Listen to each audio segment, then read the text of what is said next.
Dirundung sunyi, wahai teman sebayaku, jika engkau mengingat awal masa mudamu dengan kegembiraan dan menyesalinya karena ia telah berlalu. Namun aku mengingatnya seperti seorang narapidana yang dipanggil kembali oleh jeruji dan belenggu penjaranya. Engkau menganggap tahun-tahun antara masa kecil dan masa muda sebagai masa kejayaan yang bebas dari kurungan dan kesusahan. Namun, aku menyebut tahun-tahun tersebut sebagai kesunyian yang menyedihkan, yang jatuh seperti benih, yang masuk dan tumbuh di hatiku, dan tidak dapat menemukan jalan keluar menuju dunia pengetahuan dan kebijaksanaan. Sampai akhirnya cinta hadir dan membuka pintu hatiku dan menyinari sudut-sudutnya. Cinta memberiku sebuah lidah dan air mata. Orang-orang mengingat kebun-kebun, anggrek-anggrek, tempat-tempat pertemuan, pojok-pojok jalanan yang menyaksikan permainanmu dan mendengarkan bisikanmu yang lugu. Aku juga mengingat tentang sebuah tempat yang indah di Lebanon Utara. Tiap kali kututup mataku, aku melihat lembah-lembah itu penuh dengan sihir dan ambisi. Gunung-gunung yang tertutup oleh kemuliaan dan kebesaran itu berusaha untuk meraih langit. Tiap kali aku menutup telingaku dari kebisingan kota, aku mendengar gemericik air sungai dan gemerisik dahan-dahan. Semua keindahan-keindahan itu yang kubicarakan sekarang dan kuamati seperti seorang anak kecil yang terpisah dari susu ibunya, melukai jiwaku. Ia memenjarakanku dalam kegelapan masa muda, seperti seekor burung elang yang ada di dalam sangkar. Ketika ia melihat kawanan burung terbang bebas di langit yang luas, lembah-lembah dan bukit-bukit itu membakar imajinasiku. Namun pikiran-pikiran pahit menghalangi hatiku dengan jaring tanpa harapan.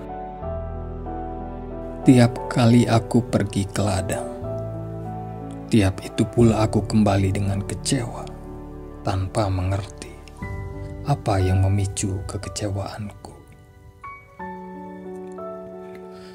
Tiap kali aku memandangi langit yang kelabu, aku merasa hatiku menciut.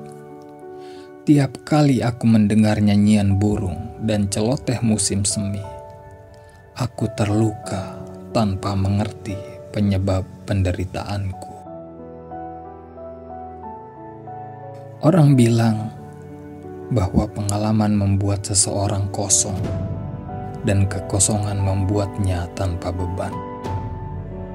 Mungkin itu benar bagi orang-orang yang dilahirkan dalam keadaan meninggal dan orang-orang yang hidup seperti mayat yang dingin. Tapi seorang pemuda sensitif itu lebih banyak merasa dan sedikit mengetahui.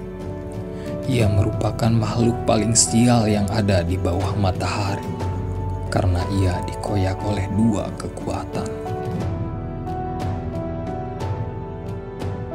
Kekuatan pertama mengangkat dan menunjukkanmu keindahan hidup melalui awan mimpi-mimpi.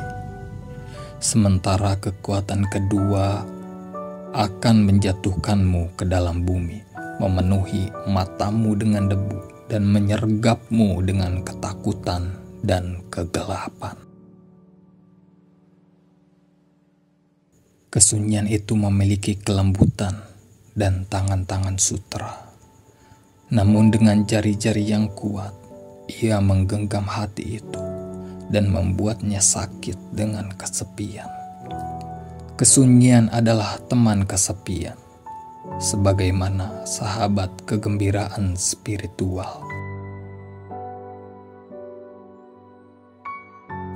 Jiwa pemuda yang mengalami kesepian seperti lili putih yang tak terangkai. Ia bergetar di hadapan angin sepoi-sepoi yang berhembus. Terbuka hatinya di siang hari dan mengatup kembali daun-daunnya saat bayangan malam datang. Jika pemuda ini tidak memiliki hiburan, sahabat, atau teman dalam permainannya, maka hidupnya akan seperti penjara yang sempit. Di sana tidak ada yang dapat dilihatnya kecuali sarang laba-laba. Ia tak akan mendengar apapun kecuali rayapan serangga-serangga. Kesepian yang membuatku terobsesi selama masa mudaku bukan disebabkan oleh kekurangan hiburan, karena aku menikmatinya. Bukan juga diakibatkan oleh kekurangan teman, karena aku telah menemukannya. Namun kesepian itu disebabkan oleh sebuah penyakit batin yang ringan, yang membuatku mencintai kesunyian. Ia membunuh kesenanganku pada permainan dan hiburan. Ia memindahkan sayap masa mudaku dari bahuku. Ia membuatku seperti satu pon air di antara gunung-gunung yang dalam permukaan tenangnya, yang menampakkan bayang-bayang hantu dan warna-warna awan-awan dan pohon-pohon.